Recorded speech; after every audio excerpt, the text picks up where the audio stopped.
Hey, it's Craig. I'm out in the garage, and today I'm going to look at one of those consoles I picked up the other week. Let's take a look. Okay, so the first console I'm going to look at from that collection is the NES. It was probably the worst cosmetically conditioned out of the lot of them. Had a quick look through, some of the parts were snapped off on the bottom. It was covered in pen, and it had, just looking at the power supply, it looked all a bit beaten up and horrible. I never know whether this is going to work at all, so we're going to take it apart. I'm not putting power into it until I've seen what condition we've got inside. Let's have a look, take it apart, and we'll go from there whether we can fix it or not. Okay, so a quick recap if you haven't seen the pickup video. I'm going to put a card up now so you can watch that video back if you fancy watching it. Basically, I picked up a bunch of consoles for £60 the other week, and this is being one of them. So the NES is in a disgusting state, so the front of it, hopefully you can see that on camera now, has got some kind of sticky, horrible stuff on it. It's chipped here. Control ports look okay. Another chip on this side. On the bottom, we're missing half the protector on this. We're missing one of the fins as well. So that's coming off as well. It's not in a great condition, this piece. So the sticker's coloured in, and look, hopefully you can see with a bit of light in there, this looks corroded and rusted inside here, so I have no idea whether this is ever going to work, let alone a repair video to try and get it working. Worst case scenario, if this doesn't work, we're going to have an NES that we can use as spares in the future. It hasn't yellowed too much, but it's not in a great condition. It really needs a good clean and tidy up, but I don't think it's ever going to be a collector's piece. It's that bad a condition. So anyway, let's get on with it. Let's take it apart, see what is inside, see what horrors await us, and go from there. Okay, so to strip this apart, you can use our trusty screwdriver set. Again, a link in the description down below. This has helped me out on so many times. It's got every single type of connector that you want for most retro games in there. The only thing in addition you need to buy that is a couple of the Game Bit adapters, which come with Game Boys and Game Gears and other things like that, but they're fairly cheap as well, and they fit into all of this once you've got it. So we're going to just start off with a Phillips connector, and we're going to take out the 1, 2, 3, 4, 5, 6 screws on this in here. I think that from memory when we did the pickup video that one screw was missing, so give me a couple of seconds. I'm going to take this apart and then I'll update you in a little bit once all the screws are out.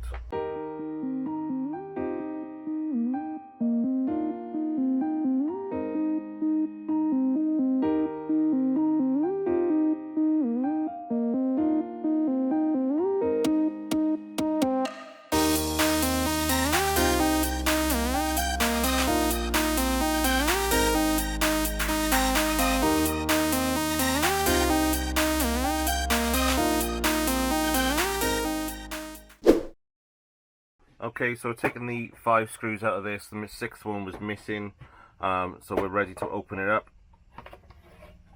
Okay, so everything is a bit grubby in here, it's a bit dirty, needs to clean up, so that can go in for a wash in a bit. Whoa, okay, so first inspection, this looks absolutely terrible. I knew something was going to be up from outside on this, but that is disgusting. On this, that looks, I don't know whether the capacitor's corroded on that, or it's got some kind of battery, or I don't know what's gone on that. Something's rusted away, and it's coming off on my fingers as well. Okay, so at the moment, not massively hopeful for this console, but I'm going to take it apart. Even if the tray mechanism and everything works and the connectors are good, that's useful for future parts, but I'm not going to give up hope yet. I'm going to take it apart and see what we can do. There's not many screws in this. It looks like somebody's taken it apart already. I've got one screw over here holding it in, and one down here by the look of it. Maybe the one's on the cartridge slot. So somebody's obviously had a go with this in the past and given up on it. So maybe we'll have better luck today. Let's have a look.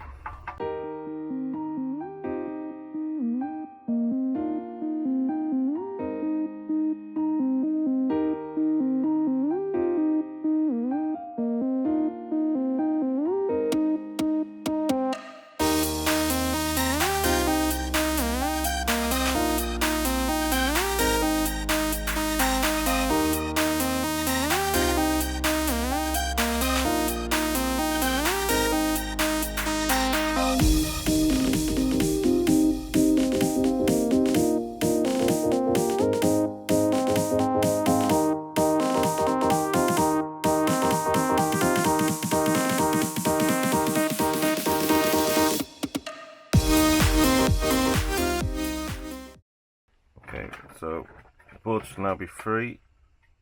It's rusty on the other side as well, so that is not a good sign. Something inside of this has leaked or got water on it and it's corroded. The power connector's snapped also. Don't know whether we can get a close-up on that, but the plastic surround on that power connector is also snapped. Doesn't mean it won't work because the metal parts are there, but this is not looking great so far. I'm going to give it a clean up and see if we can get inside of this and take it apart a little bit and clean it up inside as well. See if we can find out what has leaked or what has rusted it. Let's give it a go. The rest of the board actually isn't too bad a condition.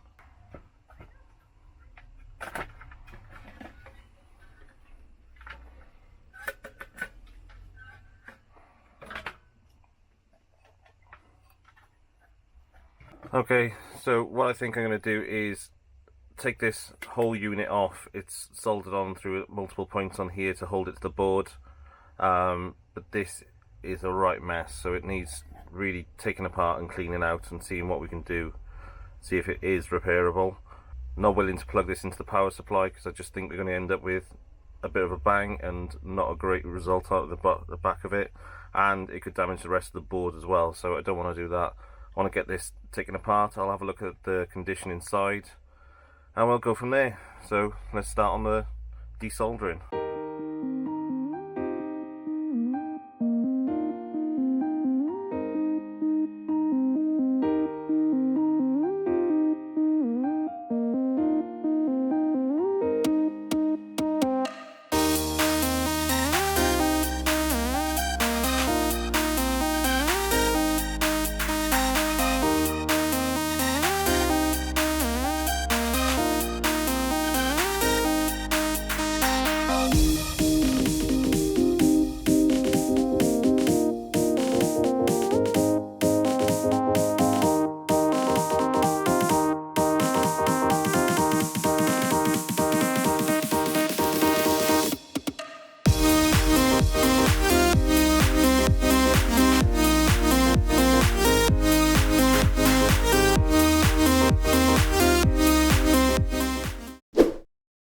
Okay, so I just finally desoldered all of this. I've used some desoldering braid here, and I've used a couple of extra bits of solder as well as some flux and the solder sucker to get as much of this soldered away as I can now. It's messy as hell, but I'll clean that up with some isopropyl in a little bit. But I can see it's moving now, and there we go. So now we have a board which is free, and the unit that's got the AV and the power. This is my biggest concern. This board actually looks in pretty decent condition once I've cleaned that up anyway. So I'm going to clean this up first of all, just so I've got that ready if I need it in a little bit, and then we're going to work on this bit afterwards.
Okay, so this is the worrying bit. This is the piece that I think is going to, if anything fails on this system, it's going to be this. The rust is an issue, or the corrosion on this is an issue. It looks like somebody's tried to pry it open previously to get to the insides of it, but without desoldering it, you're not going to get very far because you need to get these pins off and take it all the way out. So I think when it was on the board, they've tried like prying it up just to see what they can get underneath it. But no, I think we're going to have trouble inside of this, but let's give it a go. I'm going to pop it open with just a fine pointed bit from my screwdriver set. These bits are all pretty much loose already. Just this side, I think we've got one little more bit of connection. There we go. There we go. And last side. There we go. So that has come off. Okay. Oh, that's not too bad. Hopefully you can see inside there. Try and get some light on it. That's not terrible.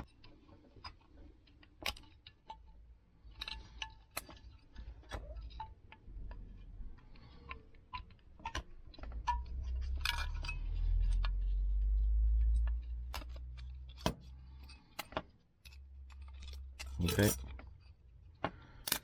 there we go. Solder looks a little bit dry on these joints, but again, that is not a bad condition. I honestly thought this was going to be 10 times worse inside of this. I thought it was going to be covered in rust and everything else. I'm going to clean these two up. This is bent out of shape, as you can see, when they've tried damaging it to open it up to probably fix it or do whatever they were wanting to do to it. I'm going to leave this as it is. I'm going to give it a good clean up with some alcohol. I'm going to clean these two up, possibly even with a bit of sandpaper, and maybe like wet and dry, really fine sandpaper, and some of this outside corrosion as well, because that doesn't look like it's coming from this power board. But what I want to do is reflow some of these as well. They look very dry, so they're very dull looking. So I'm going to reflow some of them just to get some revive that connection into that port. Okay, so we're going to try and clean this up now, and this one, it should be as shiny as this. So that was the part that was protected by the board, and this is just how rough it is. So we've got some wet and dry sandpaper, we've got a bowl of water, and we've got the two panels that we're going to clean up. So let's start with these.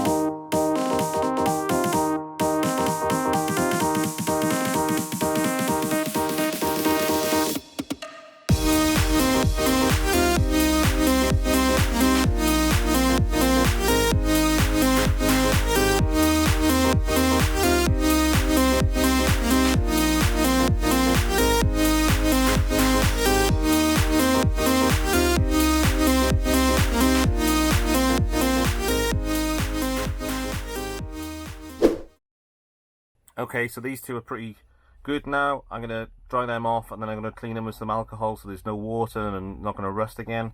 Then we're going to get to work on this board, and then we're going to rebuild it and give this system a go. Also, we're going to clean that up. I don't like that look of that. Okay, it's a bit cleaner. I don't actually know where this rust has come from, so I've got nothing majorly to worry about on the capacitors or anything else. None of them look leaking. They all look pretty solid. I'm going to give this a massive clean with some alcohol once I finish soldering as well. Okay, let's give that a go.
How much neater that is now.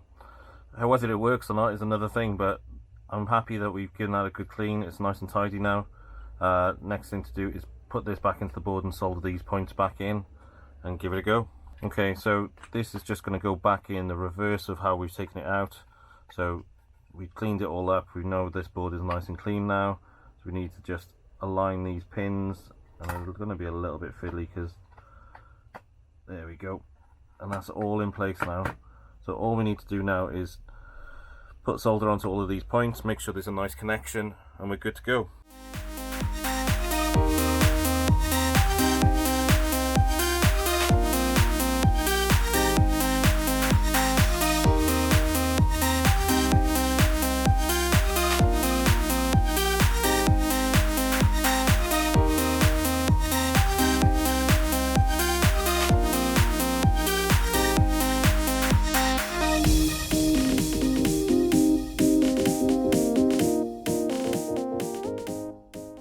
Okay, so we've resoldered this now. We've got the 4 legs in place. They've got enough solder to give them a nice ground, and it's holding nice and solid. And then the 5 pins have been soldered in with a nice generous amount of solder, but not too much, because we don't want them shorting or connecting to each other, so they've been soldered in as well. The next thing for me to do now is to clean the case and then rebuild and see how we get on.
Okay, so moment's truth, everything is back together.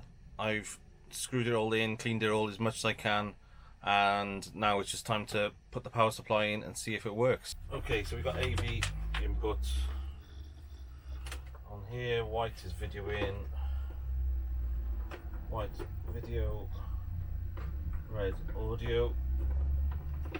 Okay, and I'm going to use my power supply that I use on my personal NES, which you can see just behind here. And we're going to plug in, plug it on the light. Okay, so we're plugged in, power, nothing.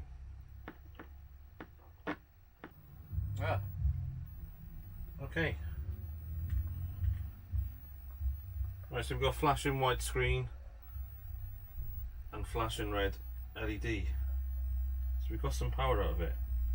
So the normal flashing light normally means that there's no game inside it, which is true. Okay. Let's try a NES Duck Hunt. So this is a Mario Duck Hunt game. This is the one I use regularly, so I know this one works. May take a couple of attempts putting this cartridge in and out because it's just the way NES works.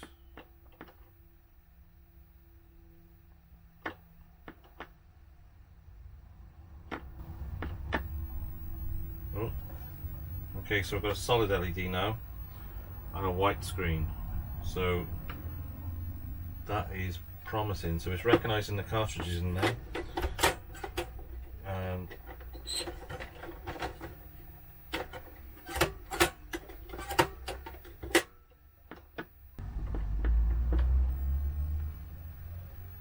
we're back to flashing lights. That's not good.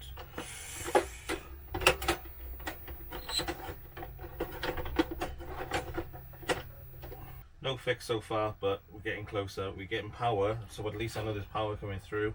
So I'm going to take this apart and have a look at these power buttons to see if there's any damage on the back of that. Okay, so taking it apart, I tested the power switch with the multimeter and it seems to be working fine. Got back to the position where the red LED is flashing again. I've got Airwolf plugged into it at the moment, but I'm still getting a flashing LED, so I'm going to play around with this cartridge a little bit, see if we can get it to work.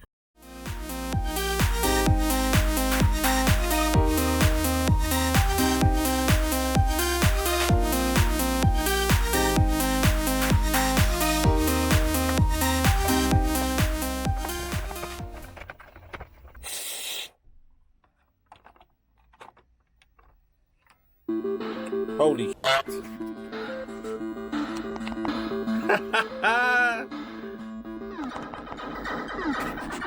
working?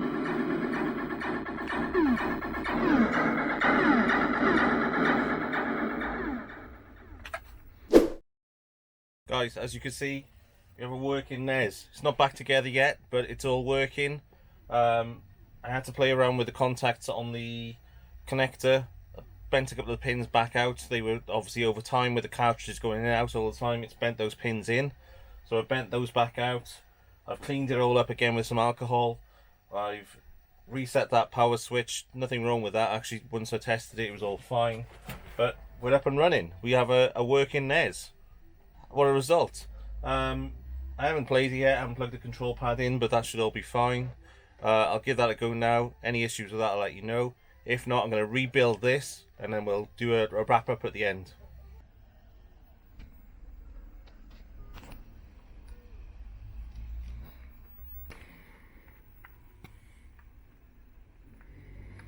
Okay guys, as you can see behind me, one working NES, all up and running. I've just had a quick game on Turtles as well, which was pretty amazing. I love that game on the NES. It's probably one of the best interpretations of Turtles around. I just love the map and everything of it. I know some people really hate on it, but I think it's quite a cool way of playing the game. Yeah, really chuffed. That's working, it's up and running. It's still a little bit fiddly on that power supply. If I'm going to do anything on this in the future, I'm going to buy a new power supply connector for it and solder that in. The other thing I haven't done on this, I haven't done any kind of mod. So I haven't done the region mod on there or anything else. So I know some of my games are American, so they're not going to work on there. The NTSC games are not going to work on this system, just the PAL ones. But I can do those in the future. I just wanted to make sure the system was up and running. So so far, so good. Out of these consoles that I picked up a couple of weeks ago, that one's up and running. It's taken me a couple of hours today to get that sorted, but all good. I'm really pleased with that. I don't know how much of an issue it would have been if I just powered it up straight away when it was all rusted and horrible, but my inkling was that that rust and that issue was there for some reason. I don't know whether somebody spilt something on in the past, but my preference is to clean it up, give the system a good clean, give everything a check over, and then resolder some of those joints so it's all up and running properly, and hopefully lasting a little bit longer in the future. So I'm going to have a quick game on this. If you enjoyed this video, please comment down below, give us a like and subscribe to my channel. Lots more videos like this to come in the future.